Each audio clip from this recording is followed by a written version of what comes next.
Your boys are back. Welcome to In Rotation Podcast. Your boys are back.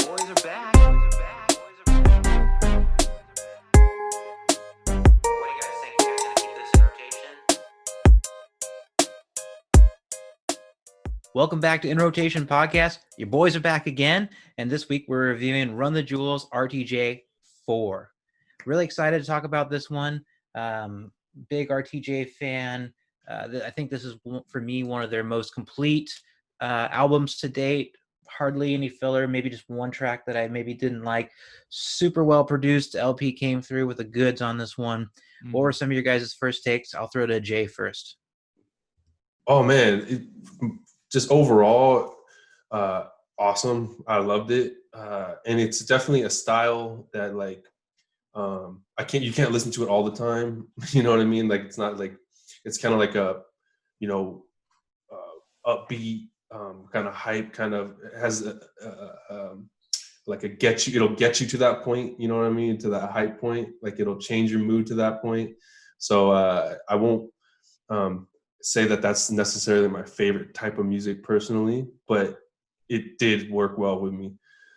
So I liked it overall. And LP, I felt like I was really getting to know him on this one because I felt like I know Killer Mike. So I felt like I was getting to know him a little more. So I liked it overall, though. I think he brought it on this one lyrically too. Very good point. Mm-hmm. Yeah. Nick?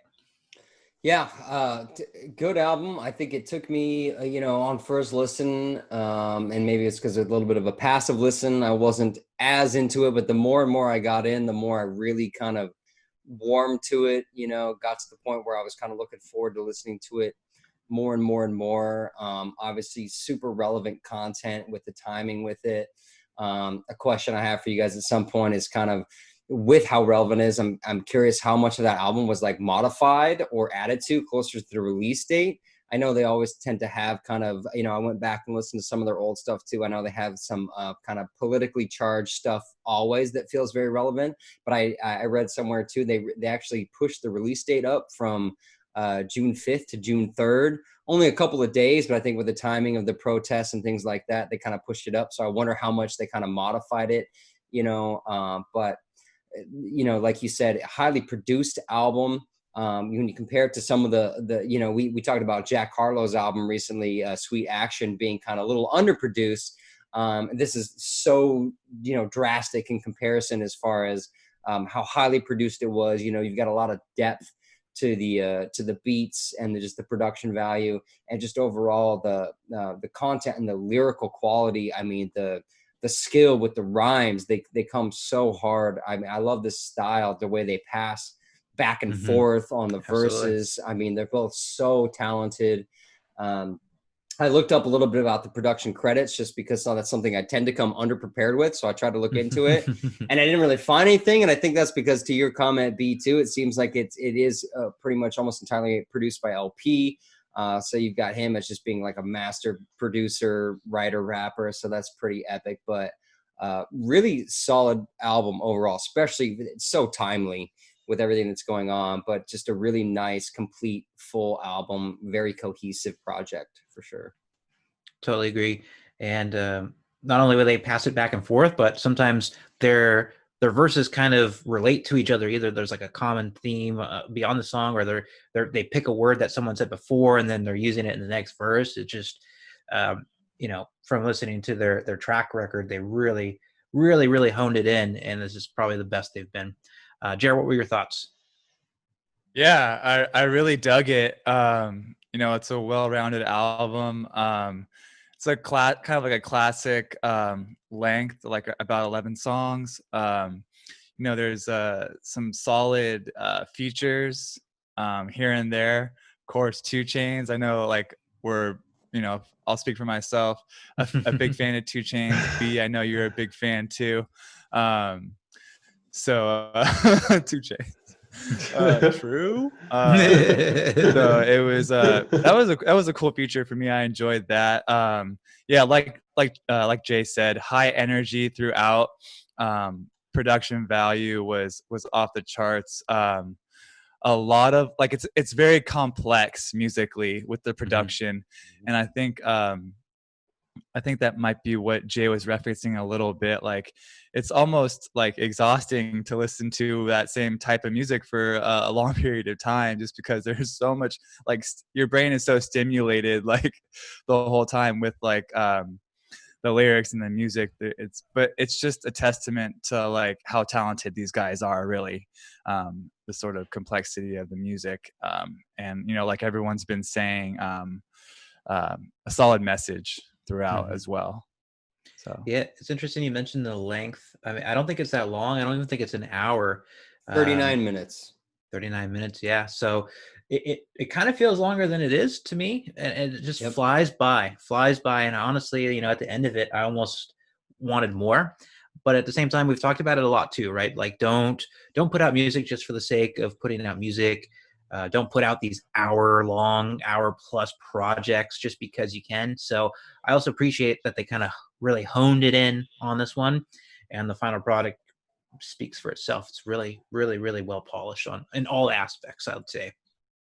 just to clarify my point about the length of the album, like for me, like growing up, like a CD like had 12 songs on it, like 9 times out of 10. And like, just like, you know, with you know, like some of the other albums that we've reviewed, like the 7-track one from Jack, and you know, this is just kind of like more of like a classic feel, a classic sort of amount of features, and just like well-rounded and cohesive. Yeah, it felt very appropriate with the length and the content. You know, to B's point, it did leave you wanting a little bit more, but also that's a great thing to have from an album, right? Is like you get to the end of the album and go, I could use another song or two. It's way better than having a song, you know, an album where you're like, okay, I was done 8 songs ago. So Totally. So to speak to the content, I think the hardest hitting song for me was "Walking in the Snow." Also, I think one of the best produced album or tracks on the project. I mean, the beat goes everywhere. I don't know if you necessarily call it a beat switch, but it's kind of like evolving and growing as the song goes on. And very like Killer Mike's verse, the second verse, my God, like we could probably read the whole thing. It's that powerful. And Nick, to your point about how much of this was maybe changed or whatever. What was interesting, I read it on Genius. There's a lyric on here about every day on the evening news they feed you your fear for free, and you son them, you watch the cops choke out a man like me until my voice goes from a shriek to whisper I can't breathe. And fans actually had asked them like, hey, was this about George Floyd? And actually this was put out or recorded in November of 2019. Wow. And I think what's really interesting about that is obviously that's the first thing your mind goes to, but to kind of the point that we talked about on the last episode, this stuff's been going on forever, you know, and it's just kind of finally has a spotlight on it. So that's what was kind of really shook me up there too. And he kind of goes on to say, you know, like that you almost get numb to this stuff, right? And just going on Twitter to talk about it isn't necessarily enough. You got to face it or the future is going to be really fucked up. And he's absolutely right. Yeah, I definitely made a note here like about that explicit call out, and I was like, oh, that's an explicit like George Floyd reference, and that's so crazy to hear that it's not. And it just goes to show that, you know, we're just sort of now like being exposed to this reality just more than we ever have been.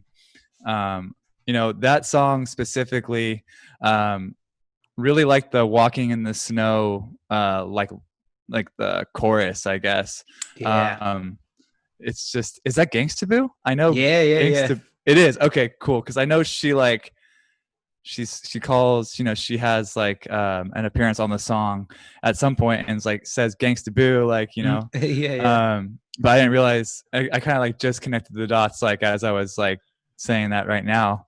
That's probably her on the chorus too. I thought that was super catchy and it made this track stand out for me more than the others off the bat. So yeah, that was definitely up there for me too. I love that hook, dude. That hook made it for me, dude. One of my favorite. I was listening in order of the track order. When I got to that song, I was like, okay, this is.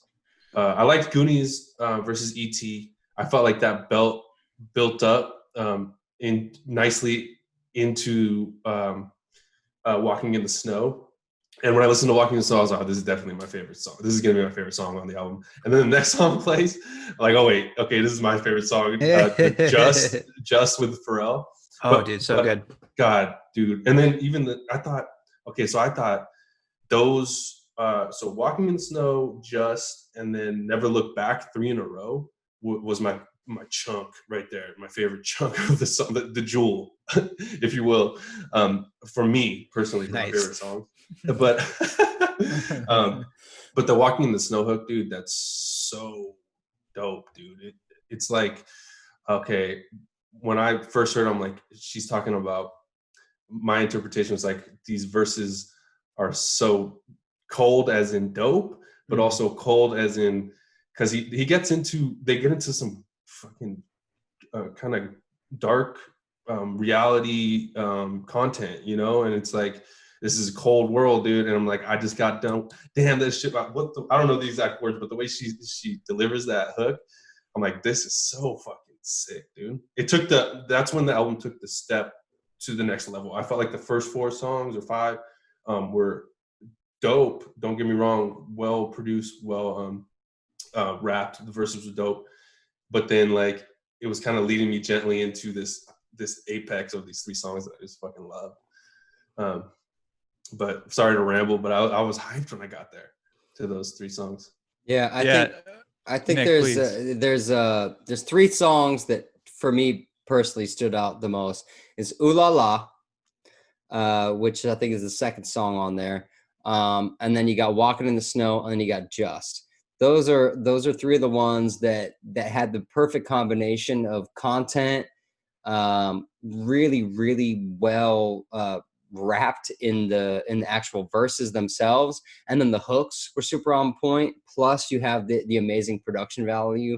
I mean, I think as far as well-rounded songs go, those were my 3.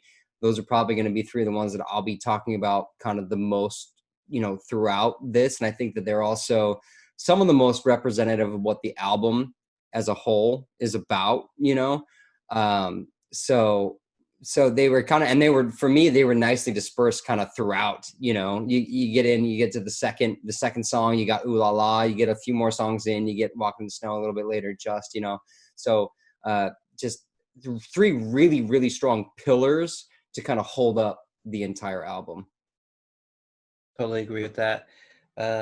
Some of my other favorite lyrics from this one, LP talks a little bit about pseudo Christians. You know, you kind of see everything that's going on in the world, and you turn a blind eye to it. You know, and he's absolutely right. It's like if even one scrap of what Jesus taught connected, you'd feel different. And that's what it's so raw and it's so real. And so I'm glad that, you know, someone's out here pointing it out. Yeah, what track is that on? That's on this one. It's still Walking in the Snow. It's okay. The end of LP's first verse on it. Mm-hmm. LP, actually, it's so funny because I have in my notes another line that LP had on this track, and it's nowhere near as woke, but it's really fun. It goes, treat beats like a wet thigh and chew on them. Like, it's true. Like, he does work on those beats. One thing about this song, I thought it was really fun at the end with that little snippet. Yeah, that little with the automatically racist thing at the end. They were like, Run the Jewels, I got 1 white member and 1 black member. So if you don't like them, you're automatically racist. Like, super funny. I thought that was a fun little thing. They just pepper in these like little lines, dude. Another one that was super funny to me. I'm not so sure opportunity's knocking. It's probably the law. Like, that was just like so funny. It's LP. To me, dude. Huh? Yeah. That gangsta, it's Gangsta Boo at the end of Walking in the Snow too, that does that little bit. She says, first of all, they cheated. Because if one of them black and the other one white, so if you don't like them, you automatically racist. And I thought that was just like it's funny, but also like there's a sense of self-awareness there and like kind of irony to like everything that's going on, right? Because you know, again, there's that context of like, dude, we're in such like a politically and racially charged like world, like right now in particular with everything that's going on, and to be able to kind of call out that concept of like, yo, you can't not like people, right? We're in this cancel culture, and we're like all these things where it's like they've set themselves up, but to kind of like acknowledge the fact that, hey, if you don't like us, you're racist, because that either means you don't like white people or you don't like black people. You know, it's very smart and self-aware to kind of set that up and what's going on, while also being hilarious at the same time. Word. Absolutely. So I think it makes most sense to kind of just roll along to the next track, which is Just, which I'm sure you guys, like you said, have all been fans of. Pharrell, such a legend, man, just brings such a swagger to the song, and such a very pointed topic too. I love the production. That bass line is just killer, drives the whole song. And then, of course, you got Zach De La Rocha, who just kills it at the end. The way that he kind of comes in at the end of like that first kind of chorus and just yells like, "Look at all these slave masters!" It's just it just like cuts to your core. It's just such a high energy track, and it just can't say enough about it. What were your guys' thoughts on on this one? I'll go to Nick first.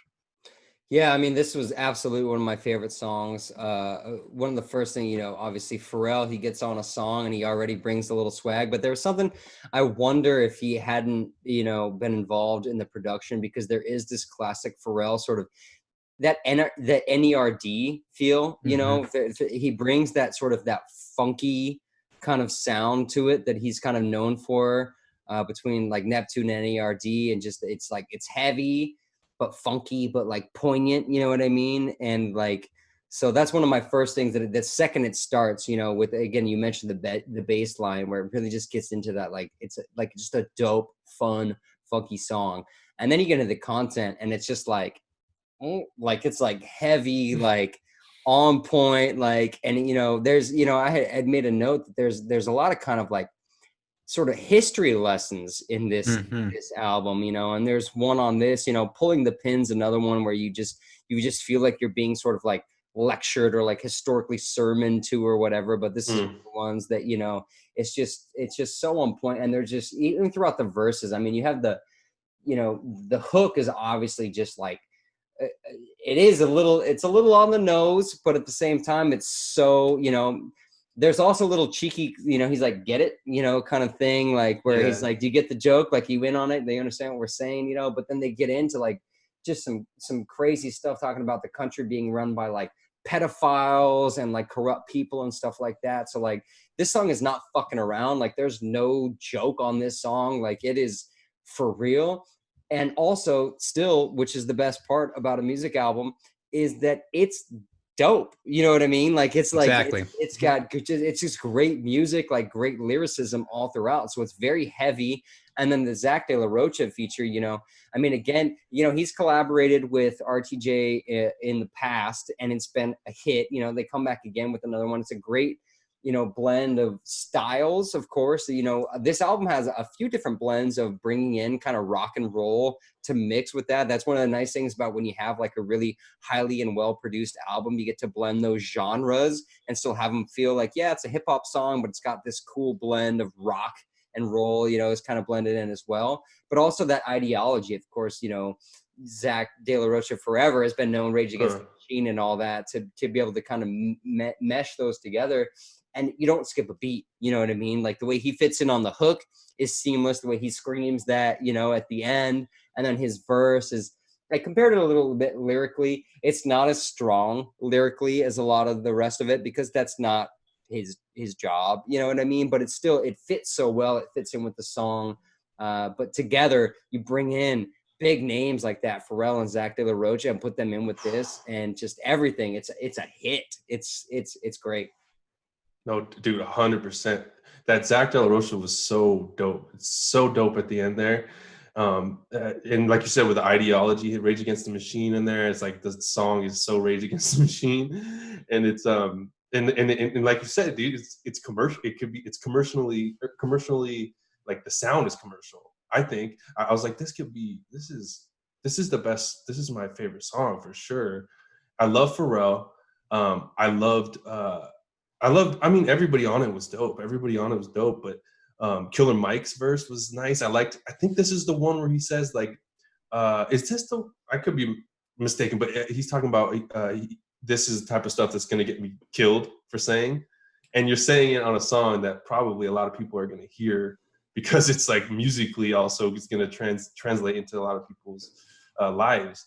So I'm like, that's fucking just hard. That's dope to say that.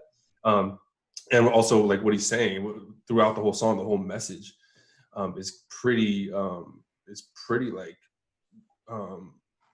not radical, because radical is not the right word. It's just straight truth. You know what I mean? Straight truth that a lot of people might not be brave enough to say.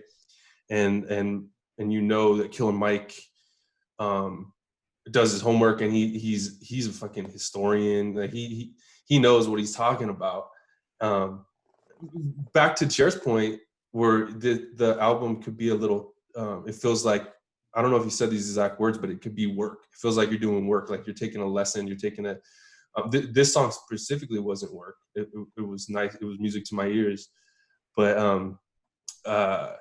I was watching a movie. I rewatched Malcolm X. That old Spike Lee did Malcolm X, where Denzel played Malcolm X in the 90s or something.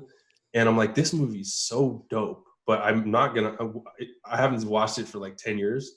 So watching this movie is so fucking dope, but it's kind of like work, because it's like heavy messaging, people being fucking, going through all these tragedies and all this, he's obviously assassinated.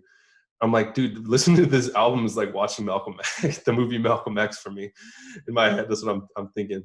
And it's like, it's work, but it's not like busy work that means anything. It's work that you're going to benefit from, and work that's going to like, and you enjoy it too. But it's a heavy thing to kind of put yourself through. And it's very hard to pull it off like they did, because you're not going to want to sit through something that's not going to like that's heavy, that's not going to benefit you, or that's not going to affect you in any way that's positive or meaningful. So fucking, this is definitely my number one, in other words. Oh, damn. You're going to number one with it? Yeah, my number one song on the album. Shit, Yeah. I feel that, man. Dude, I feel you. This song like definitely like sticks out. I think for me, like Ooh La La and Just kind of like separate themselves as far as, I mean, all the other songs are really like very like almost like a serious tone, and like obviously Just, it has like a very serious message. But the tone is almost kind of light and fun in a way, in spite of this very real message about, our nation's history, and what our nation chooses to celebrate, whether it be putting, faces on money or whatever. So for me, like this track does stick out. Yeah. And it's definitely up in the top, however many, probably top, I don't know, top 4 for me. There was definitely some other tracks that I enjoyed more. But yeah, with Pharrell Williams, that, it adds that flavor. And, Zach De La Rocha, who is a, known activist, to have him on a song is going to give it that credibility. I mean, to have him on this song is so perfect. I mean, you're going to call out the literal dollar and be like, it's crazy because, we're raised and sort of taught to view these figures as almost like heroic, right? They're our nation's leaders and founders, and then here that's all being questioned, and it's forcing us, or it's allowing us to look at that in a different way. And really is, I appreciated the fact it made me. I hadn't thought about that really before. Some of the figures that are on our currency, and I sort of appreciated like being challenged in that way. And that's just that is a common theme throughout the whole album. With this sort of activism or you know, and it's not too preachy either. You know, they can kind of package it in a fun song and, you know, still challenge the way you think. And so I think that takes skill and talent. So definitely a great track. Just to add to that real quick too, throughout this album, there's a lot of this concept of the theme of people preferring money over social justice. You know, they mention it very blatantly in this song. They also touch on it in a few words for the Firing Squad there towards the end of the album. But this concept of that's what that people are kind of driven by is money versus social justice. But just to back Jay up a little bit too, I think this is probably actually my favorite song on the album too. It's one of those that like as an overall song, it's so dope. I love it, and the music and the lyrics and everything just is. But at the same time, like it's one of those that like depending on who's in the car, like you might not be able to like whip it out and be like, you know, when you start, because you know, you go back to like, you know, the RTJ like history, you know, like Kill Your Master and stuff like that. It's like there's a theme with them. Killer Mike is a big social activist, you know, and I've got a little bit I want to talk about him later with his actual social activism outside of this album. But that concept, whenever you start to talk about like slave masters and stuff, white people get very uncomfortable. You know what I mean? Especially older white people, like they're not willing to be kind of self-aware about that. But this song really does a great job of making an epic song out of a very uncomfortable topic. And for that reason, you know, there's a couple others that I love. Again, Ooh La La, Walking in the Snow, but I think this one is probably my favorite as an overall, like, damn, of that album, that's the shit that resonates with me the most. It's still really relevant too, because look at what's happening with all like the Confederate statues and the idea of bringing those down. Like that's so kind of in line with what's happening. So no idea when this was recorded, but in a lot of ways, RTJ is, I don't know, ahead of the curve by talking about these issues before they're kind of the center of our attention. And to kind of expand on all you guys' points, I do feel like a theme of this album is talking about money and fame and how it relates to them, because they're not going to pretend like they're not, you know, famous or rich or making money off of this, and they're very clear about that. Like, yes, we are, but at the same time, that doesn't kind of make up for the fact that I've gone through a lot of pain in my life, or there's all these injustices too. So kind of like how we talked about Lil Baby on the last episode, he's kind of calling out the fact like, yes, I make money off of this, but still that doesn't mean that the way that money's, you know, held over people now is right or anything like that. So all very on point. Is that Pharrell on the chorus talking about master of economics, master of politics? Yeah, he does like the pre-chorus, and then they all kind of do the rest of the chorus together. I think it's on Lyric Genius that they call it a pre-chorus, where he's the one doing the mastered economics. But yeah, that's Pharrell. I love how they changed the chorus throughout the song. Like I thought that was pretty cool, because like at the beginning it's like, like I said, master of economics, mastered. Oh, it's mastered economics because you took yourself from squalor, mastered academics because your grades say you're a scholar. And then like later on, it's master of these politics and master of opinion. It's cool. Like that just goes to show how much content these guys have. Like they're not even recycling choruses. Like yeah, in this song. One thing too, you point out, you know, that so in the first version of that, he talks about mastered Instagram because you instigate a follow.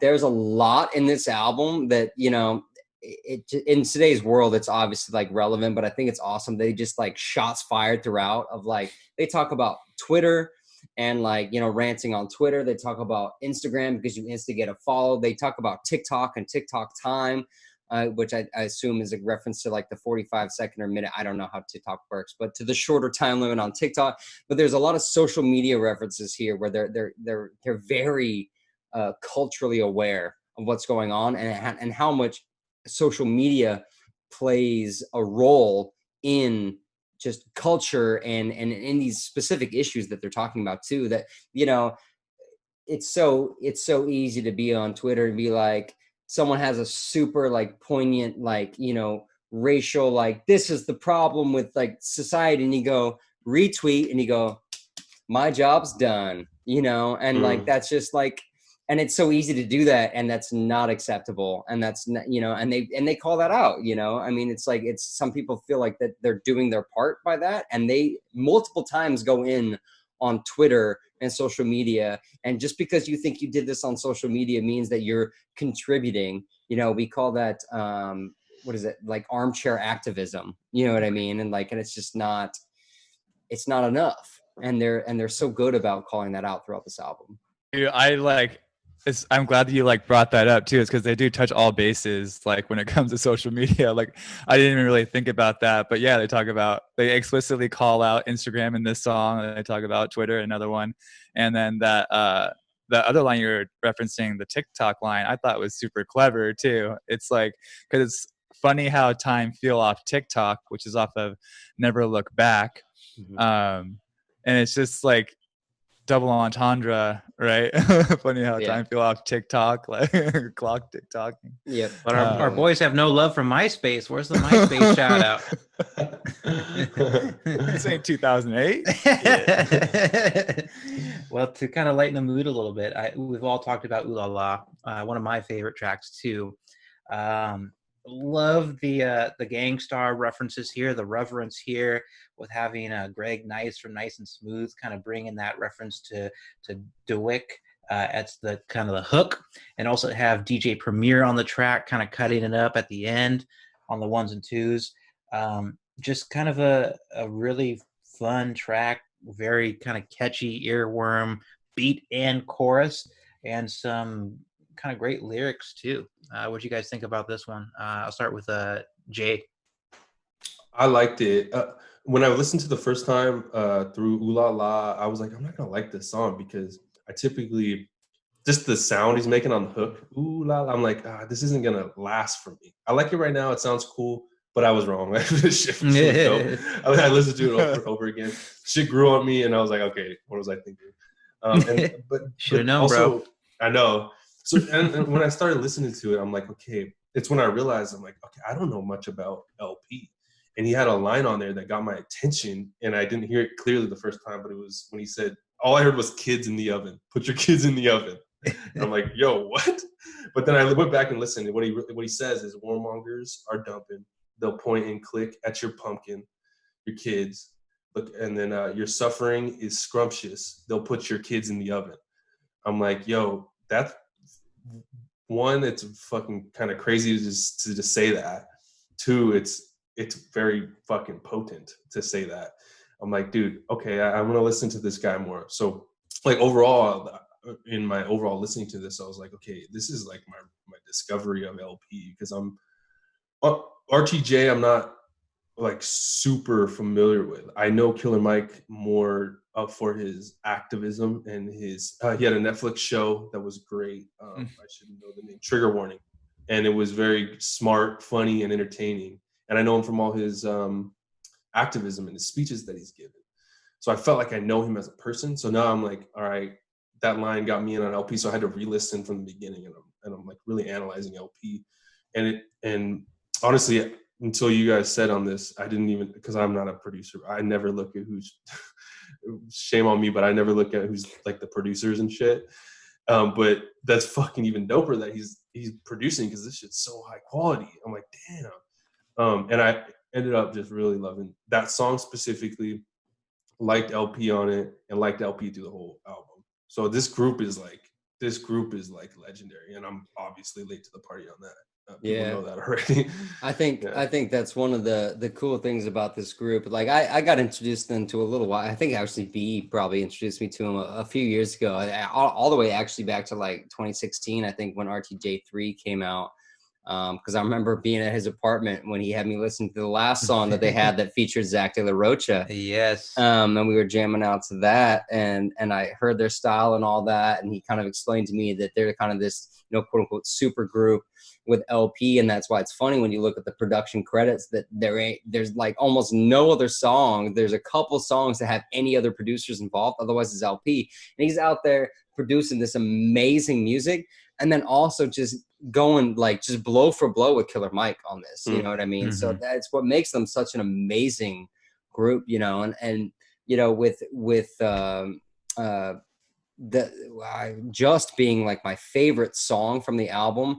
I think Ooh La La is kind of weirdly a close second, and they maybe even go back and forth depending on if I'm talking about, do I want something that's like wildly political versus something that's like only mildly political. You know what I mean? That's probably what would make the difference. Mhm. But and I had the same feeling as you, Jay, is that the first time I heard it, is like the hook started off and it's like I was just like, this is kind of dumb. Like what you know, you get second song on the album, right? On my first listen, right? Second song on the album, like, what is this?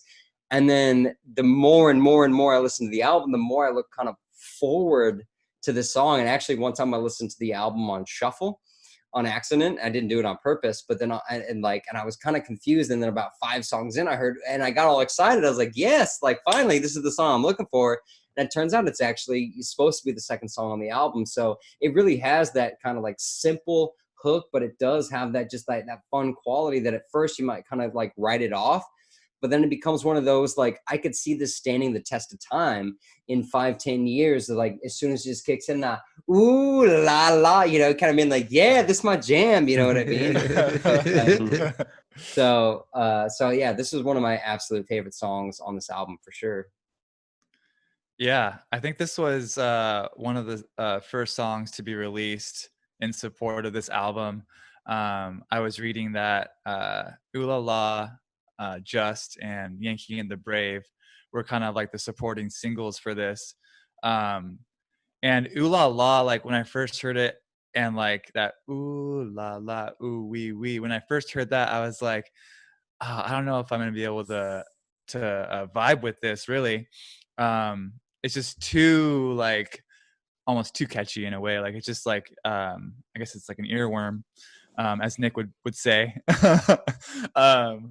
But like I found myself really enjoying the song, you know, for multiple reasons. Like LP's first line on this on the track is looking for M's like I lost a friend, jump out of bed like where's the bread. And I just thought that it was like a really sick flow to like kick off the song.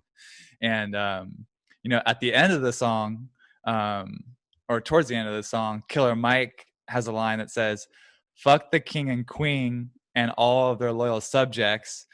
And then he goes with some like fuck man, like yeah. And then Go what's on. he say? What's he say? Shit, no, What's the next line? Someone else can say it. You guys know damn well. No, but yeah. So yeah, it's like it goes along with at the end of the very first track. He goes, "We don't mean no harm, but we do mean all of the disrespect." You know, and he surely does that here on this track with that line. So yeah, I really appreciated that lyricism there. And if you guys have you guys seen the video at all? It's a trip. So it's like basically like a block party, but like huge. Like it looks like it's in the middle of New York or something, and it's just there's like an overhead shot at the beginning, and it's like a huge. It basically looks like a riot turned into a party, and they're like burning cash in big piles and like throwing credit cards into the fucking fire, and you know it's. At one point at the end, there's like inmates dancing around, and it's got like a "This Is America" kind of vibe to it.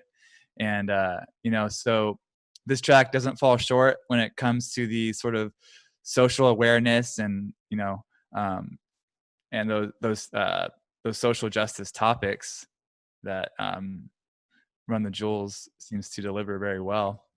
I'll just throw out randomly too with the French. I don't know what it is, but for whatever reason, this song gives me this random like Marie Antoinette vibe. I don't know what it is.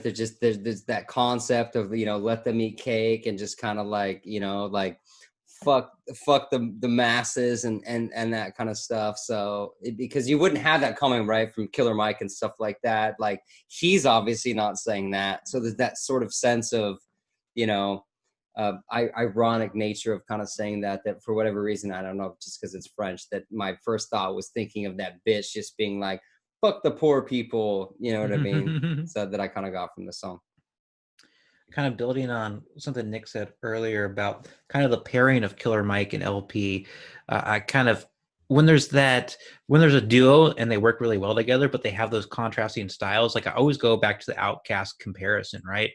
Where Killer Mike is super hard and LP kind of brings more like a chill vibe and delivery, and it just works so well together.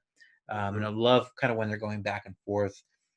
Some of my standout verses, or I guess bars from this particular track, all kind of come. Well, one from LP. I thought it was really deep. I'm afraid of nothing but nothingness. Ain't it something? I thought that was just really kind of on point.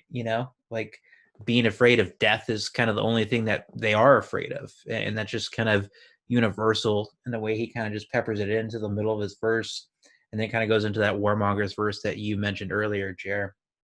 And one that I thought that Nick would really like. He kind of has that Joker reference at the end of the song. Killer Mike does. I used to love Bruce, but living my vida loca helped me understand I'm probably more of a joker. When we usher in chaos, just know we did it smiling. Cannibals on the island, inmates run the asylum, and that's kind of how it ends before it goes into the chorus. And it's just like such a dope reference, so like really well done, like right in there, and just kind of end it like that. It was like really, really fire. That's the part of the song where in the video it has the inmates dancing around. Nice. They have an interesting thing on this album, and from several songs and even all the way till the final song of the album, of just they love to end it on a hard note. Mm-hmm. You get Just, where Zach De La Rocha screams out his final line and just cuts hard. Like the everything on this album, for the most part, you don't get that like little fade out where the beat just plays for a little bit. Like they say like their last line or lyric, and it like maybe has a little bit of resonation or whatever, and it's like, and that's it, and then it just ends. So like you get that like that hard end, and they kind of do it on purpose to really make that sound sort of resonate with you, where you're just like hearing that lyric kind of echoing in your head over and over again. And they do it multiple times, and then that's how they end the album too, And I remember from listening through the album like multiple times, like you get to the end, and we talked earlier about how we almost wish it was a little bit longer, and they leave you with that final line. I forget exactly what it is. I could probably find it real quick, but like as soon as it happens, they say go hard, last words, their firing scar was fuck you too. And then it just kind of echoes out, and then you kind of like wish that you had another song. Like, it kind of pulls you, like, they do a good job of like, because we've talked in the past too about songs ending too abruptly, but they vary, and it almost felt like it was on accident. I think it was the Weeknd album where we said, too many of these songs like randomly ended abruptly, but this intentionally ends abruptly and draws in your attention of like, they say it and you kind of listen in, like, and then so at the end of the album, when they do it again, you're kind of like, okay, what's the next song? And it's over, leaves you hungry and leaves you listening and wanting more. They want you to sit with that, like yeah, totally. It resonates. Don't they say something about Yankee and the Brave at the end of the last song? Like it's like a skit or not a skit, but they're saying it's something like Yankee and the Brave, kind of like. Yeah, they do it. Was it Pinky in the Brain or something? No, well, they do a little bit. So they do kind of. It's actually one thing I was going to bring up, because I was listening to the final song, and they do something that I hate, honestly, when artists do, especially at the end of songs or at the end of albums, when they do a big musical number where it just gets like loud and obnoxious, and they put as many instruments in as possible, and it just gets like crazy, and they're trying to like kind of like, I don't know, like attack your eardrums. And I was like, this is an annoying way to end the album. And then it stops and it goes into that little thing you're talking about. That's kind of another, like, it's not a sketch really. Yeah. It's an additional callback to kind of Yankee and the Brave, but they kind of come back to it. But it's like a circular, get you back to number one. Right. It brings you back to the first song. Because I was a little annoyed at first when I was like, because I was looking at the time as I was re-listening through, and it's like, about a minute left, and all they're doing is just like instrumentals, and it was kind of annoying me. Like I was getting ready to shut it off, and I saw there's a minute and a half left, and so I decided to listen through it. And then they all of a sudden kick it back to like Yankee and the Brave, and they kind of bring it full circle. So it's not really a sketch though. It's they actually bring some content at the end, which is a nice kind of way to salvage what I was about to get frustrated with such a good album ending on one of my least favorite things for people to do within a song, or especially a song at the end of an album. And they brought it back with some content that kind of looped it full circle.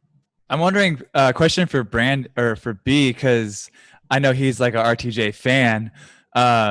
Is Yankee and the Brave something that they do on every album, or like, do you know, like, no? It's not something to do on every album.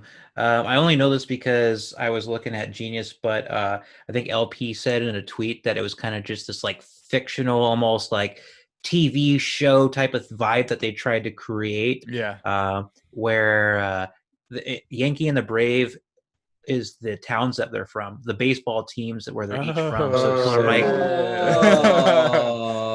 Yeah, the Yankees for Killer Mike from New York, and the Braves from Atlanta for LP. So pretty kind of interesting thing that they did there. But I really loved, like Jay said, how it was kind of circular. They started with it, they ended with it. And dude, this song is just the beat. It's one of my favorites on the album because just that saxophone or whatever it is, like it's just so smooth, and they get so real on this track. I really loved it. We're back on Ooh La La, right? A few words for the Firing Squad. Oh, the last okay. track. The last I track. really liked it too, B. The saxophone's great until they go like full jazz. It You worked never for me, go- man. I liked it. Never go full jazz for a minute. It worked for me. I liked it. Yeah, me too.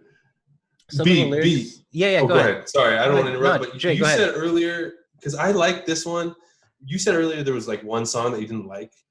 Yeah. Yes. What was that song? Because there's one that I didn't like too. I wonder if it's the same. Because I totally didn't like it either. I just same page. It wasn't that I didn't like it. It's just that I felt like most of the songs on the album, there was things that stood out to me, whether it was the beat, whether it was the lyrics, whether it was the delivery. Never Looked Back from me, just kind of, it felt like filler to me a little bit. And that was the one that I didn't necessarily like love.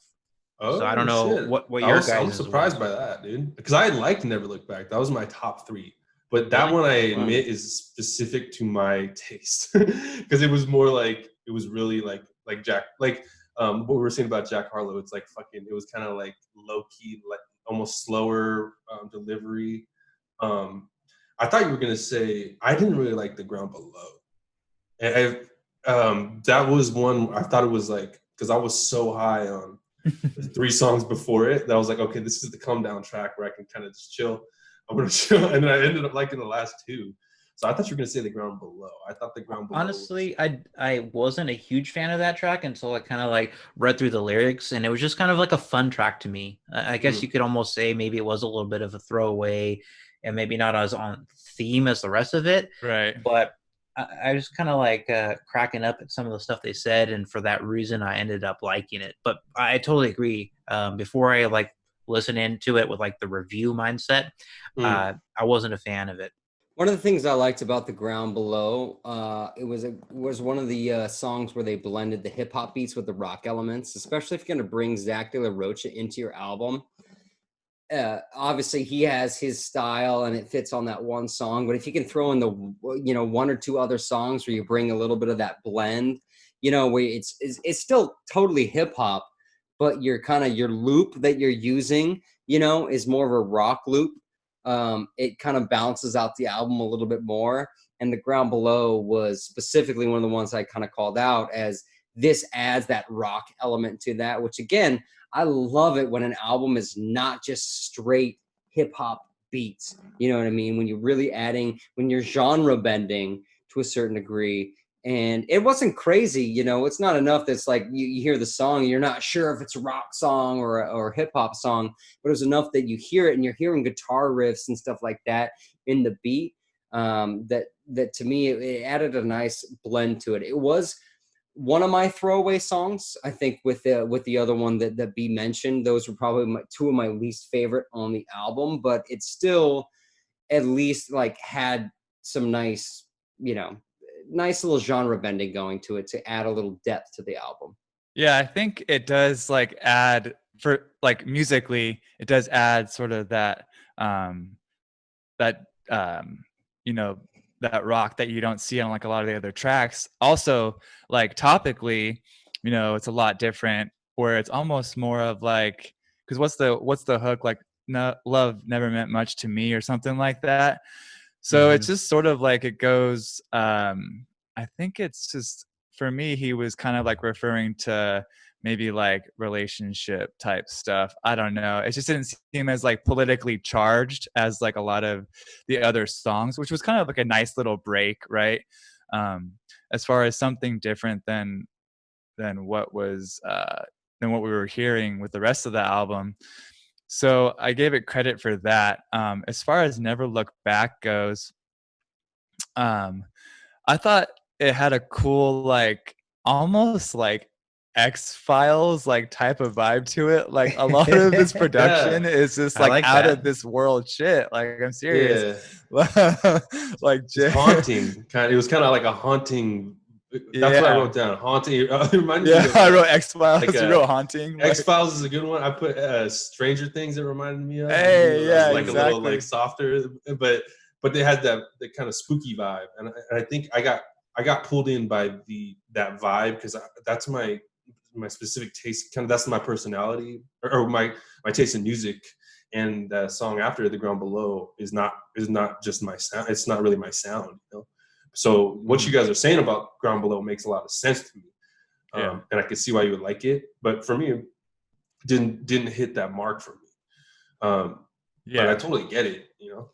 Yeah. Interesting though, when you guys bring up that point about these albums that, like, the song that outside of the album, right? It's a little bit of a different content. It gives you this different vibe or whatever. What are your guys' thoughts on when you have an album like this that's so relevant, kind of politically and culturally, and like so specifically timed, to then have something that doesn't fit within that kind of construct? You know what I mean? Because I know sometimes it can for me, like the songs that weren't like, tell me about what's happening in the world right now, were kind of like, why do I care about this, right? And like, do you guys feel like an album needs songs like that to kind of break up how heavy it is, or do you feel like that's something that they should kind of save for something else or kind of cut out because they're not relevant to what's going on? Like having a love song in the middle of an album that's talking about protests and racism and how we need police reform and things like that sometimes can feel distracting or just completely out of place. So how do you guys feel like that should fit into an album, or should it be cut altogether?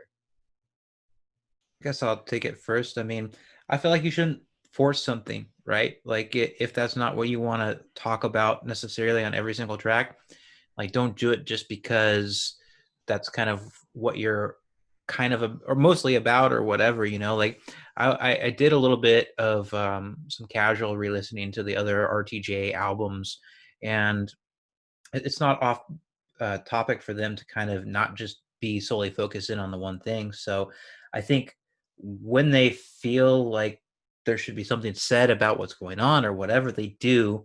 But even in the songs where they are talking about the relevant topics of the day or politically charged things, the whole song is not always about that. They always have bars about a little bit of flexing, a little bit of just kind of fun things. So I think they mix it up well. And I mean, I said that maybe the Never Look Back was maybe a little bit out of place for me in a throwaway, but I totally think it works for them and the project, and it didn't take anything away from me. I don't know about you guys. I guess Jay will go to you next.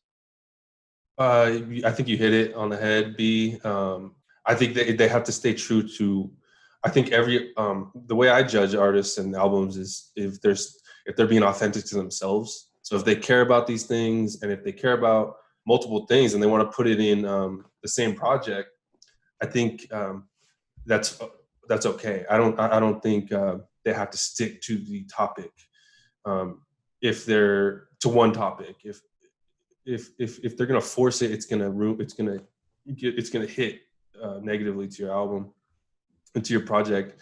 So if you're going to put something in because you think you need to hit like a love song for people because maybe musically people expect that or whatever, then it's not going to be authentic. So I generally agree with what B said.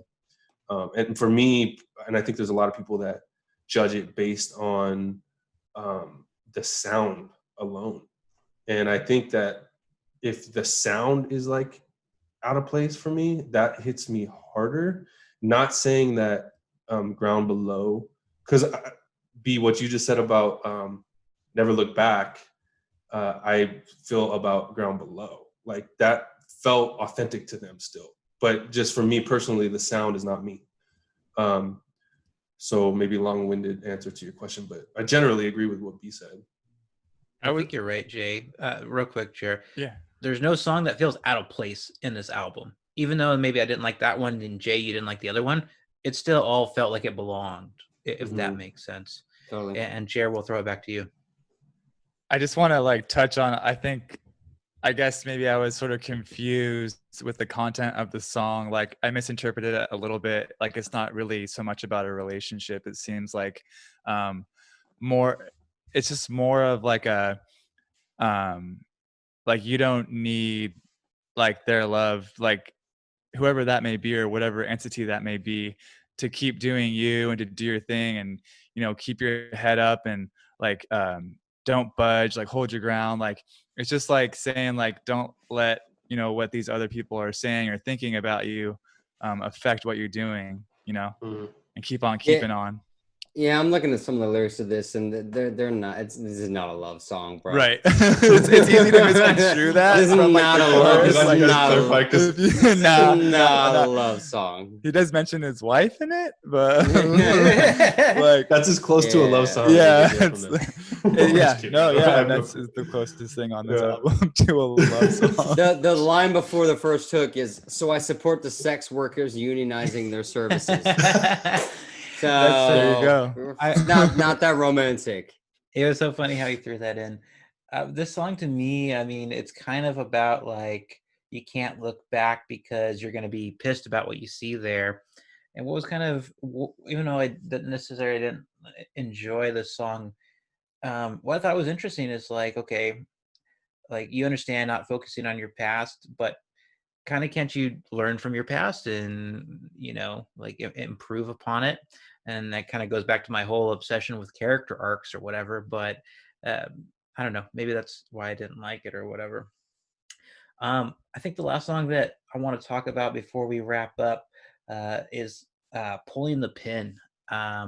Just because I really feel, as much as I enjoyed the saxophone on the last song, this is the most complex beat, I think, on the project. The way that the vocals kind of just fade in and out, it just feels so epic. And it's also the kind of like low point emotionally in the album because they're getting very kind of, they feel defeated with everything that's going on, right? Like this is such a heavy album. And imagine, you know, Killer Mike and all his activism and everything like that, just living with that every single day and making your life's focus about addressing all these issues. Like they kind of really get low on this track, and it was super real for me for that, and it kind of really hit me hard. I mean, so LP kind of says, well, what a wretched state of danger we've made here, I thought to me, perhaps explaining years of self-lobotomy toxically, perhaps explaining tears and even tears in my cosmology. You numb yourself for years and it can wear upon you honestly. Like they're just really kind of like letting it all out, you know, and it's kind of like a dip right before the end of the album, which also kind of is very real too. What are you guys' thoughts on this one? And I'll go to Nick first. Yeah, this is one I mentioned earlier as one of the ones that specifically has lessons in it. You know, they have history lessons, they have moral lessons throughout this album, and this is one of the songs they specifically, from the time it starts, you can tell the tone is different.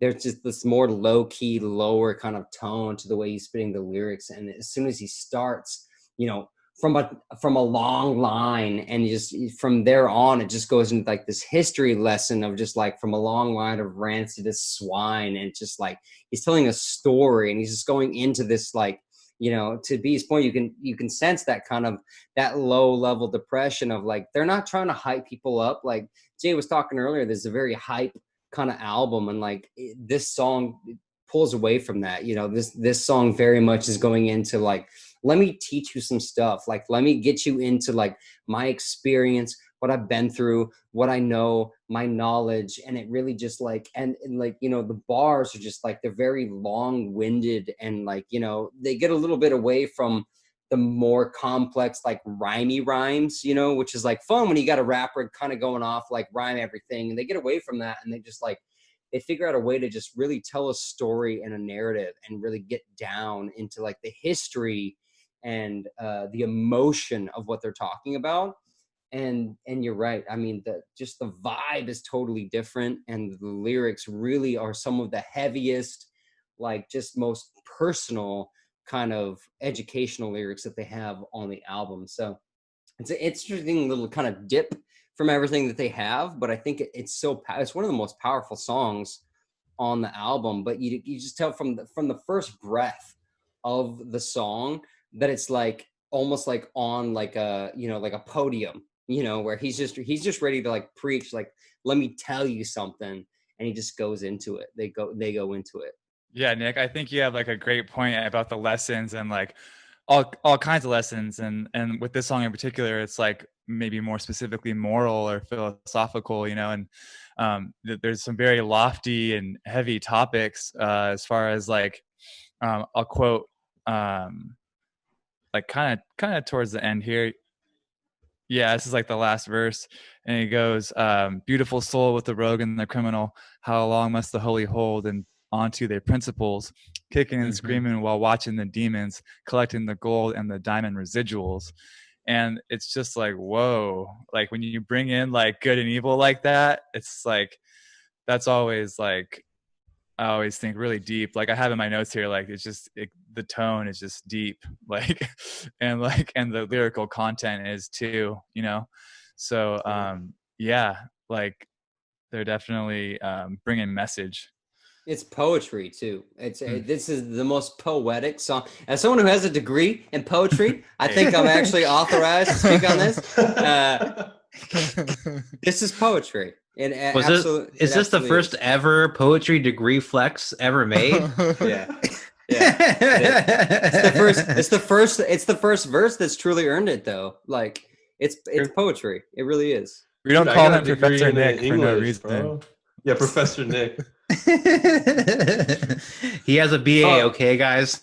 It's not a master's. But... Wait, Jay, what were you saying though? I think I interrupted you. Oh no, I was just fucking throwing out some bullshit. I have an English degree. I'm almost there. I'm almost I took a couple poetry classes. What's your focus though? Is it poetry? Creative services. You're right. Hey, you're right. Creative. Something creative. I don't know. If I can remember. You don't even remember your degree, bro? It was English with a creative writing emphasis. Okay. But I did take some poetry classes, but I didn't really listen that much. No, hey, keep it real. Keep it real. But what you guys are saying about this song, and I keep saying like this is not my specific. In past episodes, I've said like this is not my specific taste, and this song is my specific taste. I'm kind of drawn to songs where people have to put them either dark topics or deep topics or something that has some high stakes to it. And those are the ones that I'm drawn to the most, whether it's shows, whether it's music, whether it's any type of art. I like those type of songs and those type of things where people are, I feel like they're taking more of a risk when they get vulnerable or risky or like, putting themselves out there. And I think over time I've grown to love this with music specifically, this level of music, this speed of music, this vibe, because it hits me deeper. Like it hits me, and not that other types of music like the Zach De La Roche or the Ground Below. I have less room for that, I guess, and I have more room, and I'm always searching for like shit like this, shit like. That's gonna move me in a weird way, and it's usually dark or sad, which is kind of weird. But I'm drawn to it, and that's kind of why I was drawn to the Bible. Never Look Back, because that was also haunting, and a haunting kind of similar to this song that we're talking about now, Pulling the Pins. So it was it was up there because it was right after Ground Below, which I didn't like. And I was like, oh, okay, they picked right back up for me. And then finished strong with that next song too, because those were the last 2 songs.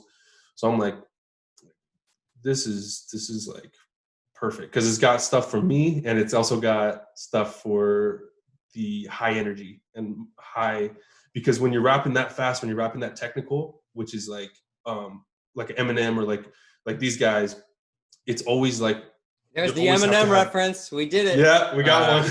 We got one in. And it wasn't even from Nick. know. How It do you wasn't do it? even for me. Counts though, still counts. But when you're rapping at that high energy, it's always going to sound high energy, and even if the bars and the content is deeper, so it comes across as high energy, high potent to me. So if you're rapping slower and you're rapping with that kind of emotion, that's going to hit me personally deeper. So I love this song, love this one, dude. All right, boys. To kind of wrap up, I think a lyric from this track that really stood out to me. It ended with LP's first verse: "Eat your heart out, fiction fan. Truly, the truth's the stranger document." And it's so true. The times that we're living in, you couldn't make this shit up. The things that are going on in the world, and that's kind of what I love about RTJ. So to bring it around to In Rotation, what are you guys thinking? And I'll start with Jer. Oh, it's like that. I was gonna ask you what you thought of the 2 Chainz verse. For sure, for sure. Honestly, I thought 2 Chainz as a feature on RTJ was kind of surprising to me. I didn't expect to see that. And also, I didn't think it was his best verse, to be honest with you. I like fair. the hot dog stand reference, but honestly, like, I know he can be more clever and he can put something better together. And this was really his chance to remind people that he's still talented. I think 2 Chainz is probably not on most people's radar as still like a current and good rapper. I know that obviously we've all been to his show together and we enjoy his content. But I thought yeah. I was there, but I wasn't. We all remember different things about that night. But yeah, man, I was a little disappointed. I thought it could have been better. What were you guys' take on that? I got to jump in on that because I have a super different take on the concept of that. I have never been that impressed with 2 Chainz. Okay. Skill and content wise, I've always been like, all right, he's got enough of a commercial sound. I get why he's popular, but I've just never really been on board. And I had a specific note that this song, because of the way the album's set up, where there's this, I think it's important to note that Killer Mike and LP are masterful with what they do. They bring complex rhyme schemes. The album itself is just very dense content. You know what I mean? I mean, we've looked at other albums where it's kind of, it's very simple. You kind of flow through. This is very dense. We talked earlier, you could talk about this for hours, what's going on this album. And this 2 Chainz verse is the first time I've ever felt like I actually heard him kind of step up his game a little bit, of like, not just being this kind of commercial radio ready sound, where he's focused a little bit more on actually trying to kind of meet the level of who he's with versus just trying to sound radio ready and trying to focus on his sound. So for me, I didn't really break down the lyrics, and maybe that's where, B, you might kind of push back on what I'm saying. But from what I know about 2 Chainz, there's never really that much content with 2 Chainz. So for this, it was the first time that, like, it took me several listens through to realize, like, oh, that's the 2 Chainz verse. And like, he's actually stepping his game up to say, you know what, I'm not going to be this commercial kind of sound manufacturer, but instead focus on content and trying to match, like, being aware of where I'm at and what content I'm trying to contribute. For sure. Jay? I thought that I in ways I kind of feel both of you guys, Nick and B. I thought the content was good. I just thought he was sounded like off beat or something. Like, he said, it didn't sound to me. He wasn't fitting on beat for me. I thought he was just like phoning it in with his delivery. Because I love 2 Chainz, but I dude, he missed opportunity. Could have been should have been firing at all levels for me, and it should have been on point. Should have been like, this is RTJ shit right now, especially in this moment. And who knows, like when they recorded it or what, but yeah, he missed it for me. I was like, God damn, this is the worst. It was honestly the worst part of the album for me, and that's a lot because I fucking love 2 Chainz, bro. But it was he was just stumbling. He couldn't keep up with the beat or something. But that's just my take. For me in particular, if I remember correctly, I feel like the beat switches like pretty significantly once 2 Chainz comes in. It's almost like a breakdown, like slows down a little bit. And I don't know, like I just thought it was like really fun to have 2 Chainz on the album. Like I enjoyed 2 Chainz. And I just like thought it was a nice little switch up, having that recognizable feature from an artist that I enjoy. And so maybe there's a little bias there. I enjoyed the verse, but it wasn't like super impressive in any way, but like it was fun, and I could vibe to it for sure. Before I throw it back to B to respond, I've now pulled up the lyrics, the 2 Chainz, and now I'm having a bit of a crossing of ways of like what he says versus my impressions of it. Nick, you about to backtrack right now?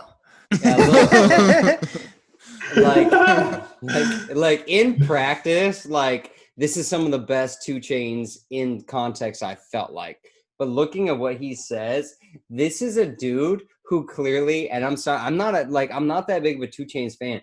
This is a dude who's clearly not that good at lyrical content, trying very hard to match the content that he was kind of like meant to blend in with.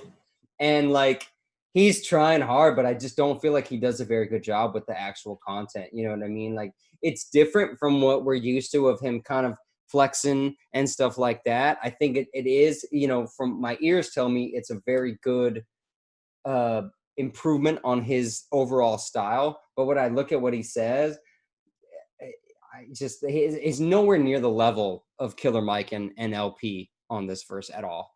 Right. Lyrically, he could never match. I mean, not even close. But like he sounds cool, and it's a cool delivery. Right. It's a fun delivery, and it's a nice like kind of like balance, I guess you could say. As far as like having you know, RTJ sound and then like mixing in like 2 Chainz sound with it. But yeah, I mean lyrically, what did you expect, you know? Yeah. Fair point.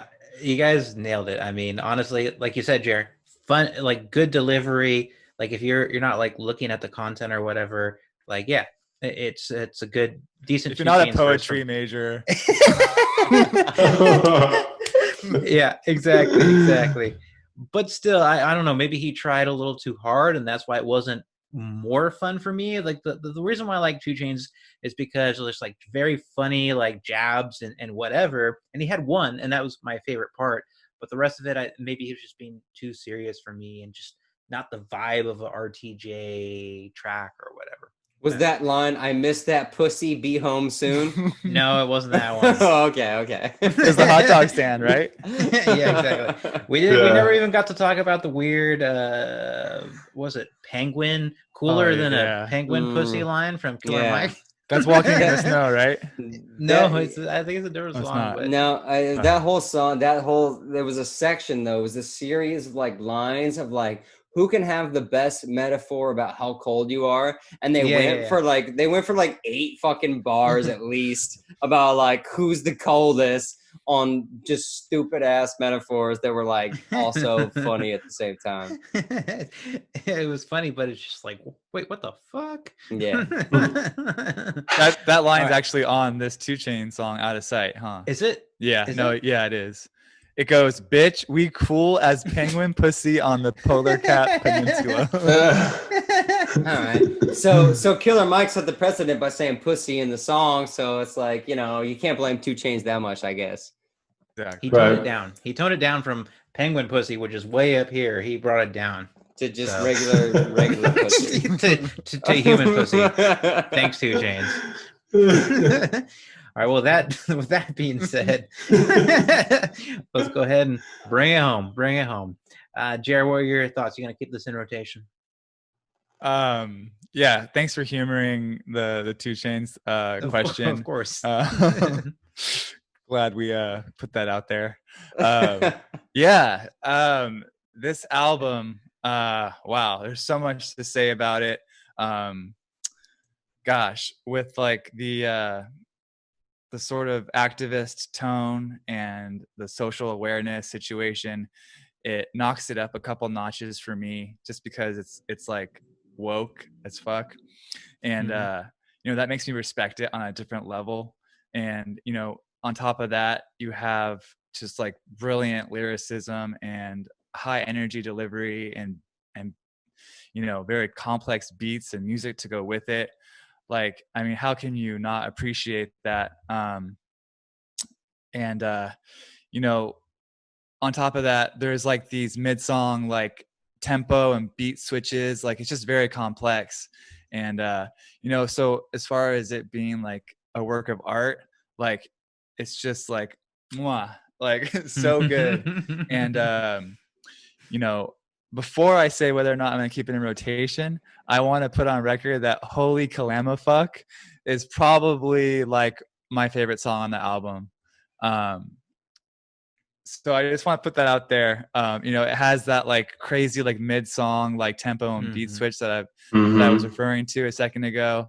The title itself, Holy Kalamafuck, is just like hilarious and awesome. So I wanted to make that known, put that out into the world before I say yes. This is most definitely staying in rotation.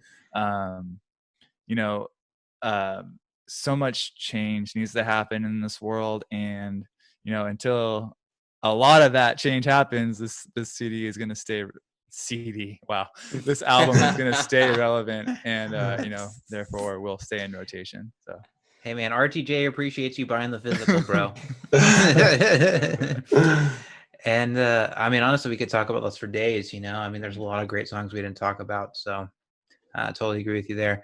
We'll go to Jay.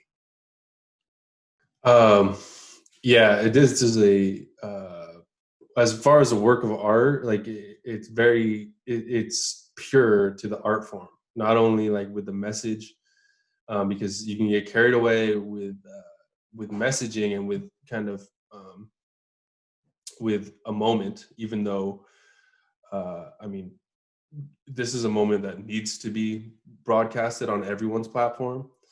When you're looking at the art form, when you're looking at an album, you're reviewing it, like you want it to still stay pure to the art form and get some messaging across, and like it does it flawlessly. Like it does it better than, it's like Kendrick almost, you know, like Kendrick does it so good, where he gets real details, experience, what's wrong, kind of put everything on a platter, expose it to the world.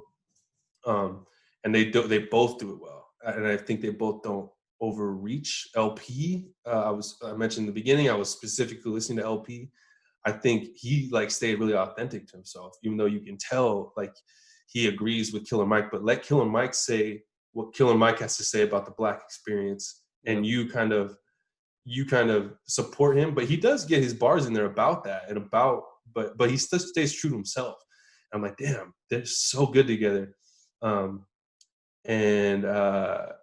gotta say, I'm gonna keep it in my rotation, dude. I gotta say, that's a yes from me. I want to see what else. I feel like I'm missing something. Oh, I just want to highly recommend Trigger Warning, the Netflix show, Killer Mike's, again. Just to anyone listening that wants to kind of get deeper into Killer Mike, and it's really well done. But yes, this shit is a go for me. Keep that in rotation. Really well said, man. Nick? Yeah, so I feel like I always take a little bit of like the easy way out of like answering on favorite songs versus album. I'm not going to do something differently here. I have a lot of songs, 3-4 songs on this that I really like, that are songs that I want to listen to regardless of what's going on in the world, what the context is. You know, I mean, Jay had a beautiful little speech there about, you know, Killer Mike and LP and what this album actually is as a project. You know what I mean? And I think that it's done so well. It's one of the few things that you can listen to that has a point to make, and it makes that point time and time and time again all throughout the album, and it really nails it while still not just jamming it down your throat and not being too on the nose, which is a phrase that we've used a lot recently, and just being just a great album. If you were to put this 10 years ago or 10 years from now, amazing album, really, really strong. But overall, there's enough going on in it that's like so intense that I can't just sit here and just throw this album on. Like if I'm cruising out on a Sunday drive, like I'm not throwing this album on. You know what I mean? Right now, I feel great about it. But there's a handful of songs, and ironically, my 3 favorite songs from it are some of the most like socially and racially charged songs from the album that are the ones that I'm actually going to be putting on playlists and going to be listening to time and time again. You know, it's so from that sense, yes, it's going to be in rotation because there are some of the highlights of the album I'm going to be listening to for years and potentially even decades, honestly, because this is some really, really relevant and potent content that's important. And Killer Mike is in the trenches, and LP, to Jay's point, does an amazing job of saying, like, I know my lane. I've got a lot to say based on my experience, but I'm going to be quiet and let Killer Mike say his stuff. But he does a beautiful job too. I mean, it's a really, really well-crafted, well-produced, strong album that I have to say that overall, I'm not actually going to be keeping in rotation, but there is going to be a handful of songs that are literally like my children are probably going to be listening to songs like Just, you know, so. Yeah. Awesome. Well, man, guys make it really hard to go last and follow up on all the things you said. I think what I will say is, you know, it's easy to listen to this album maybe 1 or 2 times, and maybe you liked it, maybe you didn't, maybe you thought it was just okay. And until you really, really, really listen to it and dig into the lyrics and spend time like we all did of listening to it over and over again and thinking about it, right? That's the important part. Not just listening, right? But are you hearing what they're saying? Absolutely, right? That made a huge difference to me. I liked it on first listen. I liked it on second listen, but really spending time with it and kind of living with it changed my opinion so much, you know? And I think that was big for me. The one thing I'll say how much I did love this album, RTJ had put out, before the album even come out, we mentioned it came out kind of early, they had put out a pre-sale for ordering it on vinyl. And I was like, I don't know. I haven't listened to it. And I listened to it a few times. And I was like, yeah, I still don't know if I will actually go ahead and buy it. But when I actually sat down and listened to it to kind of review it, I was like, I love this album. I'm going to listen to this album millions of times, I'm sure. So I ended up buying it. It's like the deluxe set. It has the set with like the whole album and then the instrumentals. And I'm so stoked because this album instrumentally, holy shit. I can't wait to receive that 6 months from now when it releases. So in short, yes, I'll absolutely be keeping it in rotation. And man, where do Run Jewels go from here? Because this was just epic. All right, boys. Sure. Well, awesome episode. Love getting together, chatting with y'all, and keep it in rotation. We'll see you guys next time. Peace.